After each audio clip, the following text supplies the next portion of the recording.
Oromo Imaf Magarisa Geduni Fabiftu Anuri Keoda Bakalchi Angate Kupa Oda Iftu Wolsikab Numale Garan Kenya Chiftu Jeda Keron Wambiya Oromo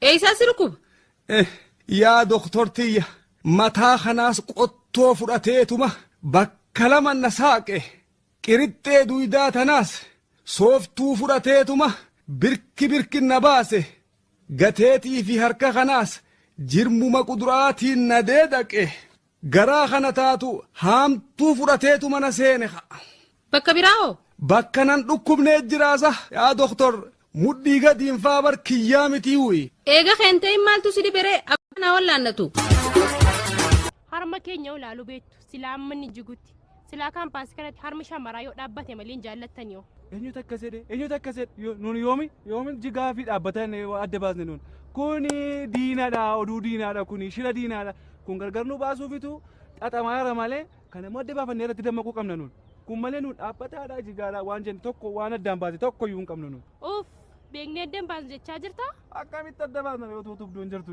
utubduun immoo maal isheettiin qabsiisanii istooriitii dhaaban ciigaa sa'uu keetii ciigaamaa wayi giifti wataartaa na rabsaarta seera kabaji ati iyyuu seera kabaji na sodaatti seete keessa ba'aa jirta giifti ati immoo keessa turaa jirta aannan nunneen itittuudha maaltu dhuga lama laasa jaalalti kee boojjiftuudha laphee tola haasa aamee kaloo nyaachisuuni aamee siyaa mirgiftuufi dira qabeessitti muuni jaalalaan si dhuunfachuufi halkaniftuu koo akka addeessa gubaa laphee koo si qabbaneessa yoollee fagaattee si tuula taana caba laphee koo si tuwallaana. Abbaa Horbeessaa maali kun? Horbeessa halaalteen gartuu maal jettaan? Ficiin ja'aani meeqaan je tokko samaal ja'a mee ja'a maal baasaan je gaafa baasa sakkam dhawata Horbeessi gaa ni hobobsa gurguruuf hin deemtu abbaa dhiiraa akkanan jetture abbaa Horbeessaa jennaan hin barba haya dhiifamaad gatii dubbadhume shan kafali 500 sanuu rakkataa taacha sadii fudhu hin tahu afuroo magaala shammalee moo eesii taatu shan kafaliin siin je sani achittis magaalaa bar Horbeessaa mitooyin siin je'anis duuba 500tti wadala harreen bitadhu mirga keeti maal jette ni dandeessaan jedha mana harrasitti mi'aawusii beeka. Elelee mooraa dooqa marraysu. Arbichi sunaa bata malee ansinni sudu'ee bata malee maafaan orma gabbaraa yaa'oodii naadhiigi ofirraa keeroo wal bira jira umaadhii gaarii gumatu baasaa eegeerisa anaasira. Oromoo lammii kiyyaa kotfa irreecha ba'a.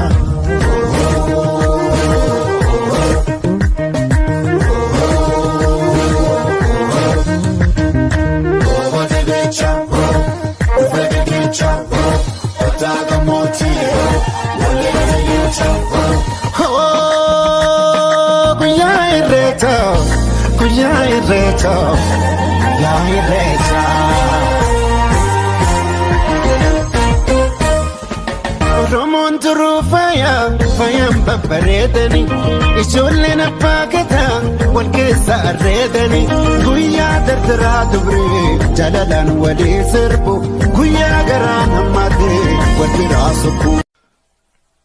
Yeah, baby. Oh shit! Duroha jiaga miga mashubise shugudi duge budana mija kaleti ya dubise. Waasi gaafadhu waan feete mukni jiidhaa fi goggogaan kam turreeddu hamuramee goggogee fi ha irra goggoge jidduu goggogumaa turreeddu namni oo maraataa fi kafayyaa kam turreeddu ha huccuu keeysan maraatee fi ha huccuu darbe jidduu maraatumaa turreeddu ha du'ee fi kajiroo ha jiruudhaan du'ee wajjiin kanuma du'ee turreeddu mootummaan oo haayilee fi dargii kam turra gaarii booyyee fi harkarroo kam turra bareeda dargii fi kammaa kanoo eega bu'ee booda na gaafaturra wayyu Haatetii fi abbaa kee kamirra jaalatu? Ija mirgaatii fi tabitaati saallachuu. Haatetii fi jaartii ta'ee kamirra jaalatu? Guyya guyyaa ayyoo halkan halkan jaartii.